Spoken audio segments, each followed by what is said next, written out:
You're welcome to the Naija Filmmaker, a podcast about Nigerian filmmakers, their films, and how we can build a diverse and functional industry.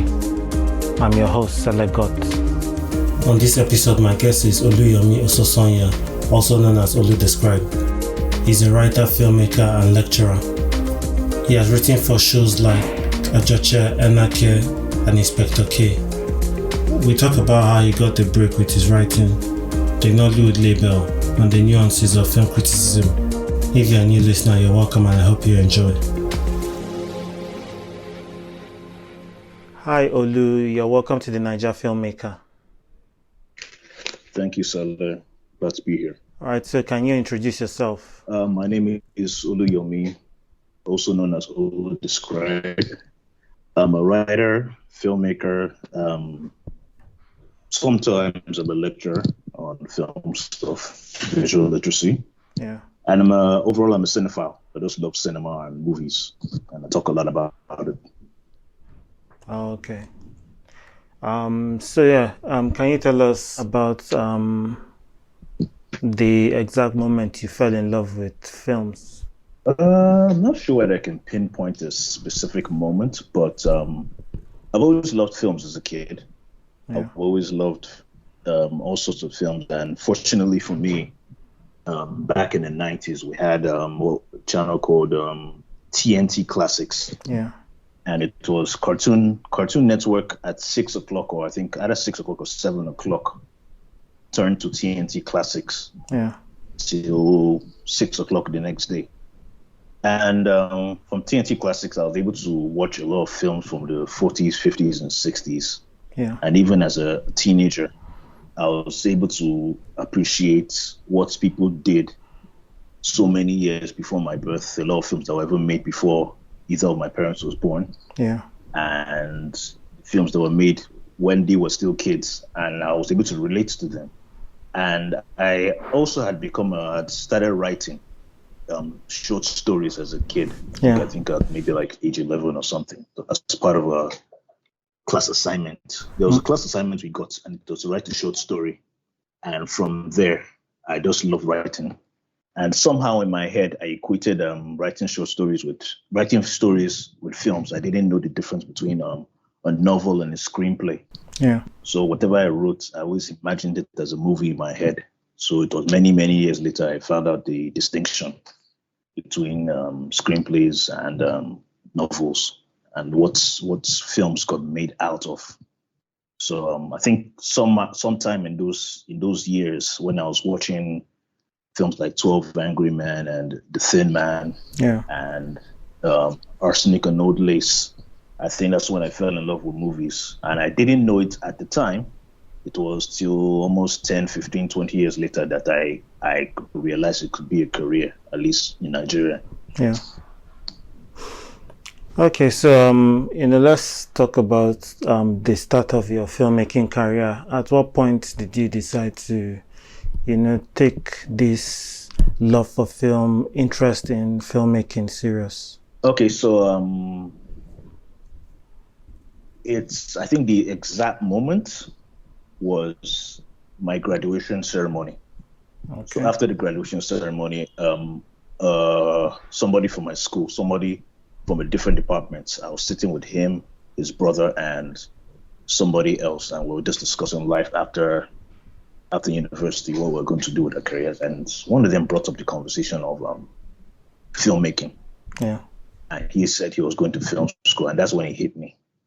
That's, what, this writing thing, which I had also always thought that, okay, I'll do this, I'll take my master's and writing will be part-time, and I'll be publishing my books part-time and all that kind of stuff.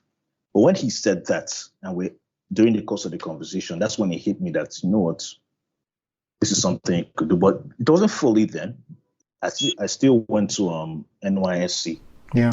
And it was still a consideration of something I could do on the side and develop on the side. But I think during when NYSC, I read this book. I think it was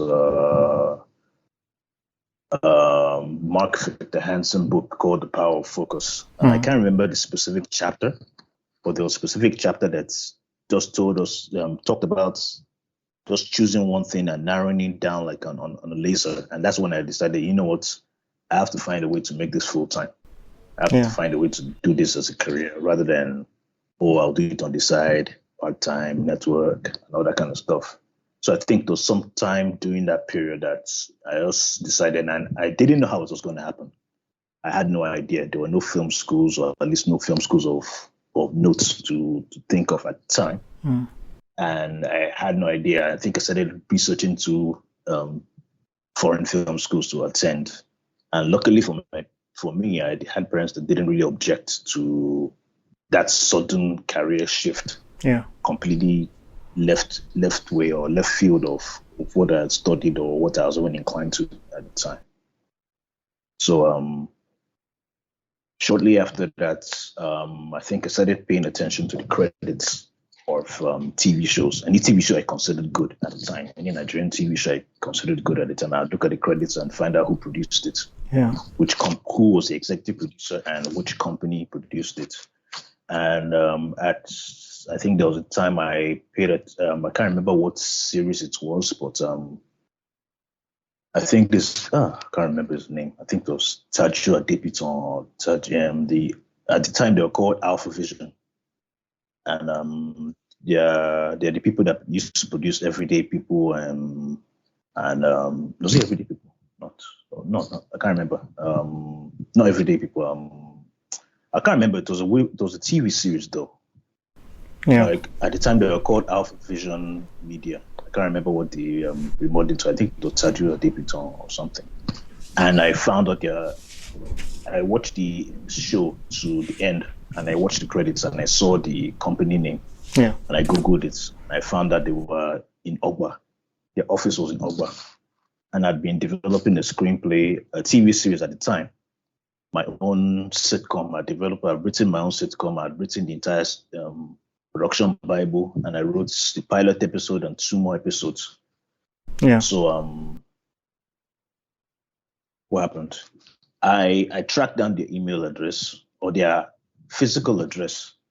I think I made an appointment and I showed up or something. I just showed up to say I wanted to talk to somebody in the writing department, and I showed the guy what I had done, and he was impressed. But he said he didn't have any roles, and he suggested somebody else that was looking for writers. I'm like, what nonsense is this? I came to your studio to see what I could start with, and you're sending me to somebody else. Yeah. So I didn't even call the person.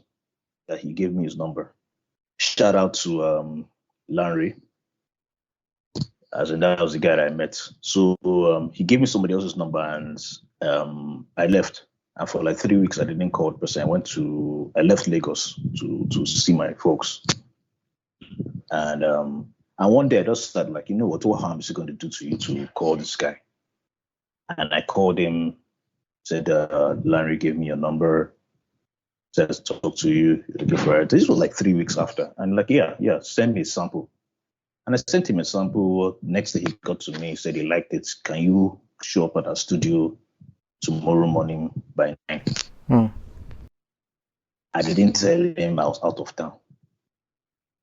I didn't tell him I was going to Lagos. Yeah. I'm like, sure. And to give it some context, I'm not an impulsive person.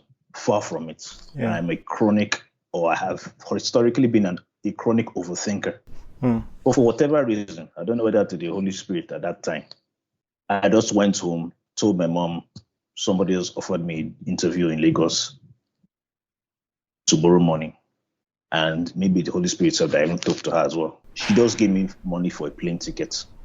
And I just rushed to the airport, jumped on the plane ticket, called a friend, and Lagos said I need a place to stay for a few days. Yeah. And the guy said, sure, come over. And I attended the interview the next day. Showed them my production Bible, or my the story Bible for the sitcom I created, and they were impressed that they had never seen somebody actually uncommissioned gone into so much detail of the production Bible, because I had listed the premise of the show, done the world building, written biographies for each of the characters. In addition to writing biographies for each of the characters, I wrote, okay, this person and this person, this is how they meet, this is their personalities, this is their dynamics, this is why they're best friends, blah, blah, blah, blah, blah. Yeah. Then, in addition to the pilot and few more episodes. Now, that's not mean that the pilot and something was great, because when I look back, I cringe at somebody writing work, but they were impressed that I'd actually gone that far. Yeah. Then they gave me a test, a writing test on the spot. Then I think the next day they're like, okay, cool, you're hired. And that was my first official gig on a show called The Station. Okay. Shout out to Tunde Aladeshe and Ike Umedi, who took a chance on me. So yeah, that was my first official gig and my first paid job as a writer. Okay. And you've gone on to write on African magic shows like Ajoche, Battleground, Enakhe, and you also worked on Inspector K. Yes. Yeah. So from that first writing job, can you tell us what happened in between that time and you working on these African magic shows? Okay, so I worked on a show called Edge of Paradise. Shout out to Femi Kayode. Femi Kayode, the writer, not Femi Kayode, the minister. He one of my head writer from The Station. Yeah. Was also a writer on Edge of Paradise, this first season. So when they were staffing the second season, he recommended me. Femi took a chance on me. Very cool guy, very solid mentor. He took a chance on me and brought me on board, and so I wrote on that. Then there was a huge gap when I went to do film school and master's degree. So I was out of the country and out of the industry for a while. Yeah. And there was a huge gap. So when I came back, it took quite a long while to settle down or settle back. So I was doing a bunch of non-fiction stuff, reality TV, all these talent shows. I worked on producing as an audition producer for a couple of talent shows. Yeah. Then some other non-fiction stuff before eventually getting back into fiction. Did some short films in between as a writer-director. Yeah. Okay, so was your film school and master's the same course or they're separate? No, different courses. So, okay, the film school was initially a diploma. Yeah. And I wouldn't really call it's a film. Let me not guess my film school, but it was a diploma. Then after that, I went for a master's in creative and cultural industries at London Met. So It was a completely different.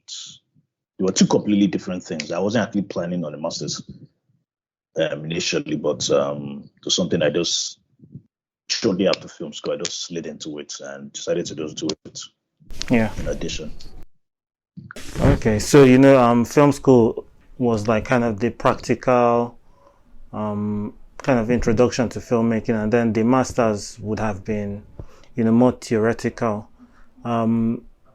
In your development as a storyteller, as a filmmaker, what role did these two courses play in your understanding?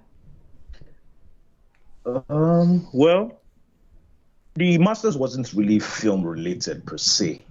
There were some modules for film, but it wasn't really a film course. It was called Creative and Cultural Industries. So it's a broad spectrum then of the entire creative industry: music, fashion, design, film, all that kind of stuff. So it wasn't specifically focused on film and cinema. So although there were some courses like screenwriting and all that kind of stuff, it wasn't really a film course. So I can't say it really had much that influence on my journey as a film storyteller or filmmaker. Yeah. And the film school itself, let me put it this way. There are two factors. The entire time I was in film school, I was not in the headspace that allowed me to fully enjoy it. Yeah. Because I never liked what I was doing. I was constantly in panic mode.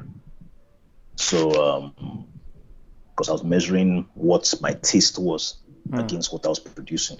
Yeah. So I never liked. I was constantly in state of anxiety and depression. So I can't say my brain wasn't taking in what was being taught. Yeah. And it's if you're familiar with are you familiar with film rights? Yeah. Film rights, Ryan Connolly, that kind of or Video Copilot. Basically, that was the type of film school I went to. So it wasn't like an NYU. It wasn't like an NYU where it's a proper cinema thing. Yeah. So I would say most of my film school wasn't my formal film school. It was listening to interviews of directors talking about their process and talking about their what's Soderbergh calls state of mind, the cinema state of mind. So I was listening to interviews. I was watching DVDs with the director's commentary. Yeah. So it's helped me. This is their thinking process behind why they're making this decision, or why they took the decision, or how they solved this or that problem. So I think that was more of my film school than an actual film school. Yeah. Because I am of the belief that there's some things that are instinctive and intuitive about a great filmmaker that no film school can teach. Yeah. That intuitive things that a filmmaker will do when they're planning or even on set while they're solving an issue or they see an opportunity that film schools can teach.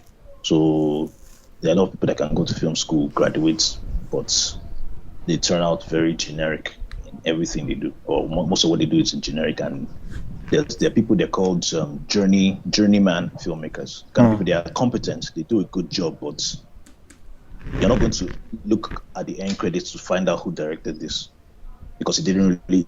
Although it was fun, it was entertaining, but it's not enough to say I want to go and watch everything this person has done. Yeah. Or I want to keep track of everything this person has done. So, for me, there was a particular interview. It was a Hitchcock interview. I think he did in the 60s, and he said something. He said a line about filmmaking. Tell the story visually. Let the visuals tell the story, basically, and let's keep the dialogue to a minimum. Yeah. And for me, there was a particular switch in my brain when he said that, because at that point, I'd been trying to write a lot of what I call ping pong dialogue, like back and forth, cool dialogue. But by the time you write it and there's no story, there's no basis, by the time you cut it together, it's nonsense. It's people just sitting down talking back and forth and not going anywhere. But when he said that switch is when I sat down and wrote a little suspense film called Bliss. Yeah. And it was like, for me, it ended up being, I don't think it was even initially, but it ended up being like a little homage to Hitchcock, because I already decided to give up at that point. I was just too depressed with what I was unsatisfied with anything I was doing. So I was just ready to throw in the towel at that point. But when he said that, and I wrote something, sent it to my course mate, and like, I'd like to make this. Yeah. And he did like, cool. And okay, I sent like four short scripts to him. I said, I'd like to pick one of these. I want to make one of them. I just picked that particular one, and before he just set everything in motion, and we got it made, edited, and that was the first time I was actually happy with something I'd done. This was a year after film school. Yeah. So it wasn't even a film school project. It was an independent thing we just decided to do. And so that's sort of what my film school. That purging process, putting myself through the fire. What did you ask me again? I think you somehow answered it. I forgot to ask you, but you worked on Bliss, and you've gone on to make some other short films like Honey, Bad Guys, Batteries Not Included. Being such a cinephile and studying a lot of, I guess, filmmaking history, would you say the kind of stories you like to tell as a writer, director? That's an interesting question, because I think it's a bit. Sometimes I confuse the kind of stories I enjoy watching, versus the one I like to tell, versus the one that inspired me. Because there are filmmakers I like and I enjoy their work, but I probably wouldn't want to make those type of films myself. Yeah. Then there are the ones that They're the ones that just the process, the technique, the process, the story evolution fascinates me and something I'd like to try. So like with Bliss or suspense. And for a while I was consciously trying to make something else that was suspense or thriller that involved mostly building and design of scenes. And it was mostly directing heavy rather than performance heavy. Yeah. But I also like things that are hilarious, that have witty banter and great dialogue. I don't think I've done one of those yet. I'm not sure whether Batteries Not Included achieved that. But I think as I get older, different types of stories interest me in what I'd like to explore as a director. There are some things I might want to do, but maybe as a producer, rather than the one I'll actually go on set and start designing scenes and working with the actors and making it. So I might like to be involved in the making, but not necessarily be the one to direct it. Okay. So at this point, I'll ask you to mention 3 random facts about yourself. 3 random facts. I'm not going to do it, but I like doing these voice impressions. Okay. Sometimes there's some actors or scenes I like to imitate. 3 random facts. So, which other one? Let me see. I once gave up. Okay, I won't say give up, but I missed the opportunity to meet Gary Lineker when at the height of his career. So not in his Match of the Day years, when he was still like captain of England. Yes. What happened in that? What happened in that scenario? Our school invited. There was a school I attended at that time that invited that he was bringing over, and students were encouraged. At least male students were encouraged to write an essay on why they want to meet him, and I don't care, Joe. I don't want football. Yeah. I'm not interested. So I couldn't be bothered at the time to say, okay, let me meet this guy. So this was, I think, 91. Yeah. So he was still an active player at that time. Okay, third fact. And before the third fact, are you a football fan now, or? Yeah. Not really. I'm not kind of extremely indifferent. Yeah. Let me put it that way. Every once in a while, if nothing's happening and there's a match on, I'll watch, but I don't actively seek out matches. Yeah. Okay. And the third fact?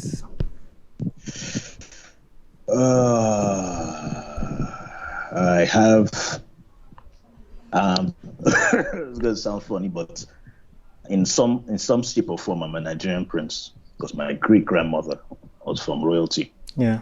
Although nobody since then has followed the lineage. Yeah. But my paternal great grandmother was a princess. Okay. All right, nice one. So you talked about your own film school experience, and now you sometimes teach at a film school. Of all the things you tell your students, what do you feel is, these are things that, might stay with them, they might forget, but what would you say are some kind of key lessons to, carry along as a filmmaker that will kind of help you in your journey to being a great filmmaker? What are some of those lessons that aspiring filmmakers should carry with them as they develop their career in the industry? Well, one is, they make a sort of a distinction. So for me, when I tell them, from my personal perspective, I try to teach them how to think visually. Yeah. In the sense that I encourage them to make a short film with little to zero dialogue. So everything depends on how they're able to relay the story visually with images and images alone. And I tell them, you have to learn to tell a story that somebody on another side of the planet that doesn't speak English and doesn't speak any Nigerian language can see the images and understand what's going on. Or if the sound goes off or there are no subtitles, at least they can follow 60% of the story and understand, okay, through the blocking, through the framing, through the composition, through all those things, they can understand what's going on. And I encourage them to think like that in their storytelling, in their directing, and even in their writing. When they are writing on the page, you should try and write in a way that the reader sees the movie on the page. But the distinction I always tell them is, if you want to go global, if you want your films to travel, because if it's locally alone, a lot of people don't really care about that. The buyers probably don't really care that much about that, because they look for different things in what they want to, what their audience would accept. So, but when I tell them, think globally and learn to tell a story visually, force yourself to either write a screenplay or find a writer that will do like a 10-minute screenplay for you, where there's either minimal dialogue or zero dialogue. So the entire story is dependent on how you make your choices in imagery. Okay, so talking about choices in imagery, the craft of framing and composition, these days technology is advancing and people are shooting at high resolutions, and there's this thing that happens that when things are shot in high resolution and they go into post, maybe the editor, like there's always that option for the editor to change what was intended. Do you think is like a real threat for filmmakers, or it's just that the director should always, keep a close eye on how things are progressing in that regard? I think ideally, with film, a director should be involved intensely with post-production. Now, I'm not saying he should hover over the editor's shoulder and be micromanaging everything the editor does. No, but after the first pass, leave the editor to do a first pass without you, then come in and work with them through the rest of the process. And it's essential to pick an editor that one can work with, because that's probably the most person the director will spend time with on the production. At least when it's done properly. If it's not a rush job, when it's done properly, the editor or the director will spend weeks or months together putting the film, piecing the film together. So if pre-production and production has been done properly, every choice made on set was intentional, and if the editor was involved early on, they know, okay, we're shooting in this frame rate, we're shooting in this aspect ratio, this is the kind of files we're going to be submitting, and this is the resolution we're working with, this is the purpose of this film. The editor would respect the intent of the director, because everything was intentionally made, it wasn't coincidental. So that should reflect in the final product. Like this guy, Chris Nolan, has been known to say that his films are not designed to be watched on airplanes or on phones. Especially with Dunkirk and Tenet. So those were things he intentioned from the first discussion he was having with the studios. He knew what frame rates, he knew what aspect ratio, he knew what scale his films were intended to be on.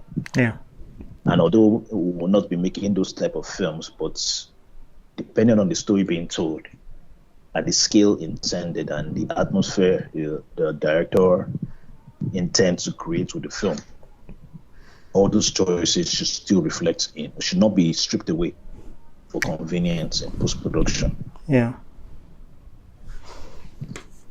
Okay. So, film is the amalgamation of almost every art form known to man, from music to costume design to set design to performance and writing. What do you think makes a good director? Because essentially this director is basically conducting people with multiple skills. For you, what empowers the director to make informed decisions? What are some of the things that a good director does to prepare themselves to craft film? I think you use the key word there, conducting. Yeah. So a director is like the way a music conductor can conduct a 100 man or 100 member orchestra. Different people playing different instruments, reading from the same sheet but different assignments. Yeah. A director conducts their creative team in the same way. They know when somebody needs to go ahead, somebody needs to pull back, everybody needs to be in sync, and that kind of thing. And the director is also like a head chef in a restaurant. Yeah. Although they are not cooking every meal, but they need to go around and decide, okay, this one needs a little bit less salt, or this one needs to boil 5 minutes more, or this one has not boiled enough, or don't fry this one instead of sauteing it, grill this one instead of boiling it, that kind of thing. So in working with your team, and a head chef works with a sous chef, and a sous chef works with this one and that one, the head chef has people below them that are in charge of different things. Someone's doing the desserts, somebody's working on the soup, somebody's working on the cooked meals, on our persons, that kind of thing. So they are going around making sure everybody's playing their part. Yeah. And their division heads are in charge of all those things. So they are not micromanaging, they're just a taste maker. Yeah. Making sure that the people in the restaurants that come to pay for a meal are getting the full experience, and nothing is falling out of place. So at the end of the day, our director is a tastemaker. And director is also he's a storyteller, yeah, a psychologist, a diplomat, a parent, a police officer. So as a director working with actors, there are different actors who come in with different personalities and different experiences and different egos and different expectations. Yeah. And in order to get the best out of 5 different people with 5 different personalities on set, they have to know how to speak to them and calibrate each person in order to put everybody in the correct state of mind to give their best needs for the story, and serve the story there rather than serve their ego or serve their own ambition. Everybody is there to serve the story. So it involves wearing multiple hats, and I think a little bit of it is lost with the way technology has made so many things, has democratized the process. Yeah.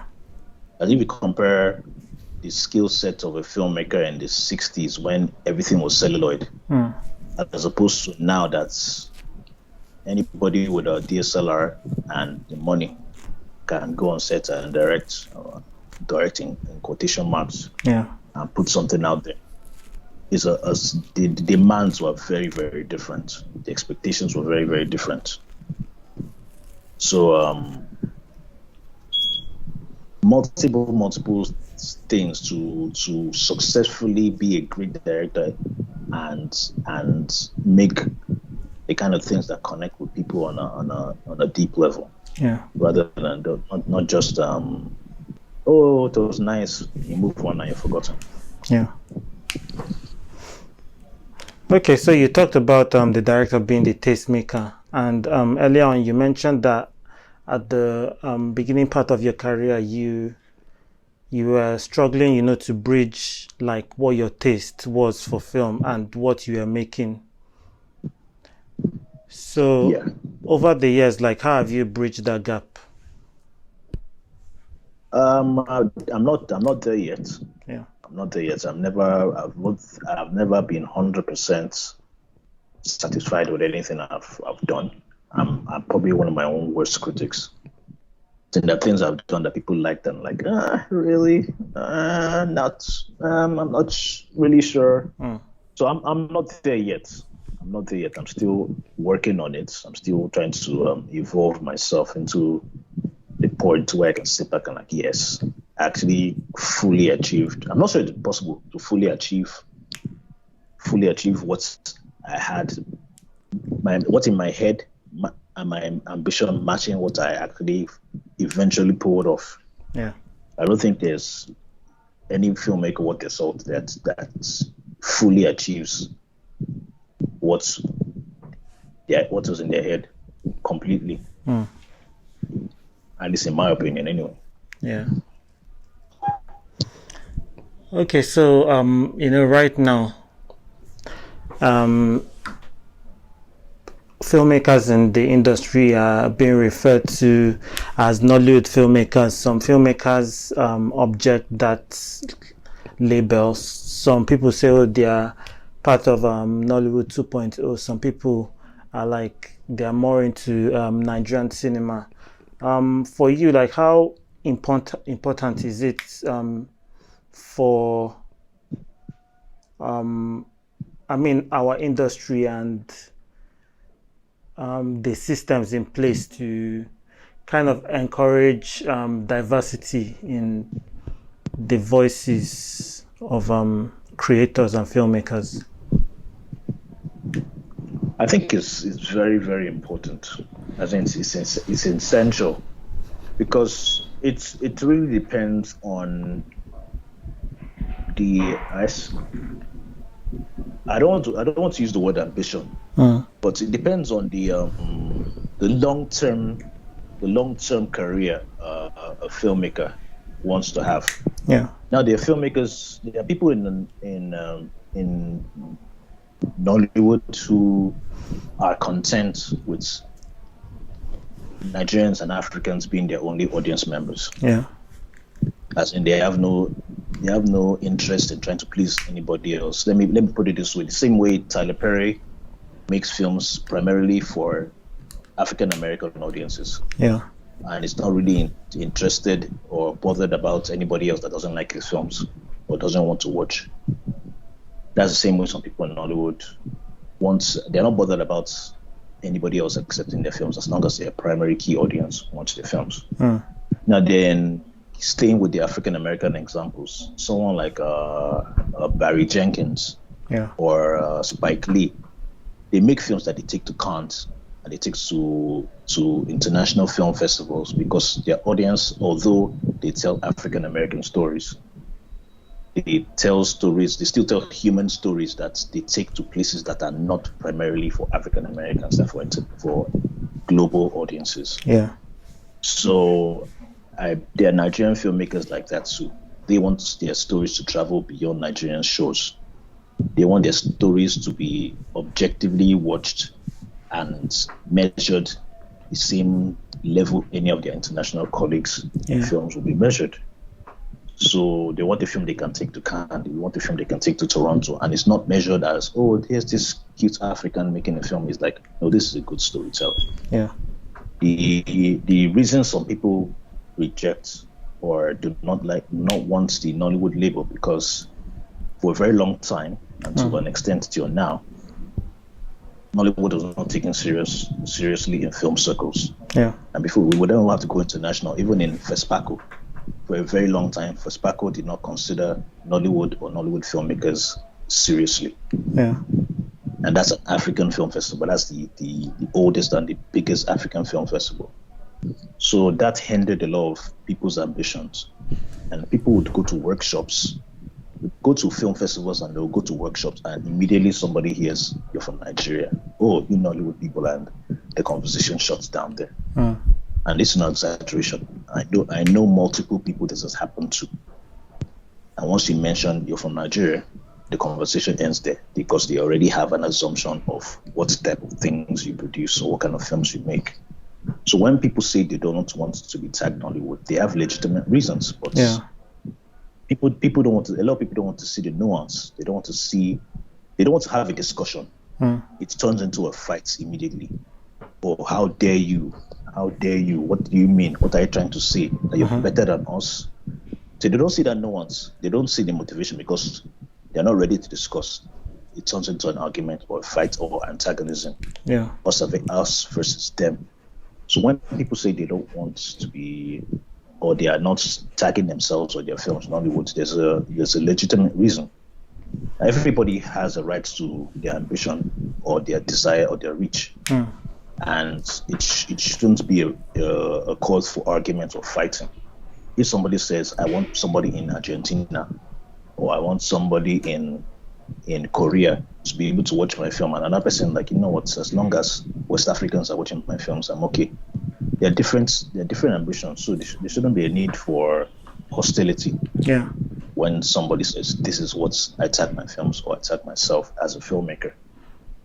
So even in the US, not every American filmmaker is Hollywood. Yeah. They're independent filmmakers. And that has always been an established thing. They're independent filmmakers who have no ambitions or desire to work with Hollywood. No ambitions or desires to move to LA to have a career. Yeah. They're content in whatever state they're in making their films. And there's always been that distinction between indie films and Hollywood films or studio films. Yeah. But somehow we don't want to have that conversation in Nigeria. Immediately you say, I am not an old filmmaker. People get angry. And instead of a discussion going on why do you say that? Why don't you want to be called an old filmmaker? It turns to a fight and till the next argument. So I think that's something we need to be open to. Yeah. We need to be open to discussions rather than jump to extremes about why somebody is making a certain decision of what they want to be called or not called. Yeah. Okay, so talking about openness, there's this thing that is happening with the Nigerian audience that let me say some audience members feel that when a movie comes out, it should basically be relatable to them, and when certain things are not going right, then they label it a bad film. How do you think we can evolve as an audience in Nigeria that maybe a movie comes out, you watch it and you'll be like, okay, I can see that this movie was well made, but I'm not the audience for this thing. How do you think we can evolve our taste in that direction? That's an interesting question. So it goes back to the thing of nuance. Yeah. Because it's not limited to the creative industries. It spreads to everything we do as a people. We love extremes. We love extremes in this country. If you say you don't support this thing, that means you must be against it and you hate them. Yeah. Or if you don't support this particular interest group because you have a moral objection or you have some hesitations, that means you must hate them. Yeah. So, and it's part of the foundation of this problem is there really hasn't been proper film journalism in Nigeria. And when I say film journalism, I don't talk about reviews. Everybody writes reviews nowadays. Yeah. There have always been reviews, but exploring film as an art form has never been a thing in Nollywood.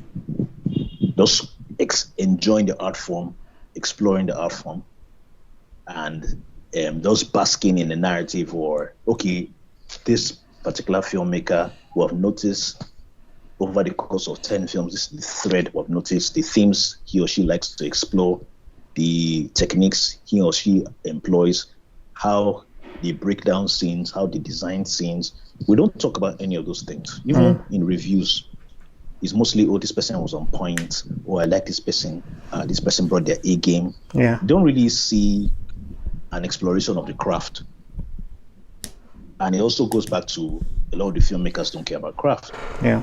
As long as they put likable actors, popular actors, funny dialogue, funny scenes, that's it. They're obligated to do. Yeah. And a lot of the audience is satisfied with that.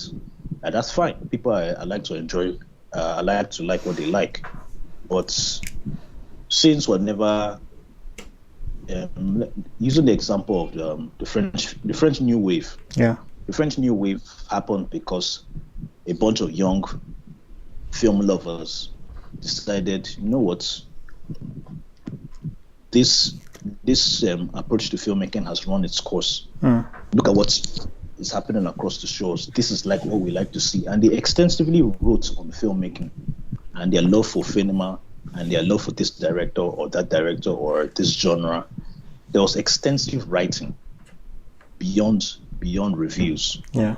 And the same thing happened with the American New Wave when Pauline Kael and Jusaris were writing about what was going on when the likes of Scorsese and Spielberg and Coppola were emerging as filmmakers in the 60s. Yeah. And it even got to a point where they were corresponding with each other. Kael and Saris loved film so much, but they had almost contrasting views. So they were always exploring art form and charting the journeys of filmmakers. Oh, this person, okay, look at the progression in his or her career. Look at the progression between this film. Look at the themes that run through this person's line of work and the kind of screenplays they either choose to direct or the ones they actually write themselves. So I've never really had that. And there's an antagonism, unfortunately, from the industry towards any writing that isn't favorable to the film or the filmmaker. Yeah. So a lot of writers eventually either walk on eggshells while they're writing, or some people just give up. You know what? It's so exhausting trying to discuss when all I'm going to get is backlash, all I'm going to get is attacked, either by the filmmakers or their fans. So there's a mob behavior, both from the industry and fans of filmmakers, fans of actors, towards any discussion that is not completely in favor of somebody they like. Yeah. So any discussion that's initiated is just shut down immediately, and that has happened consistently for at least let's start counting from when social media was available. That's consistently happened at least from last 12 years. Yeah.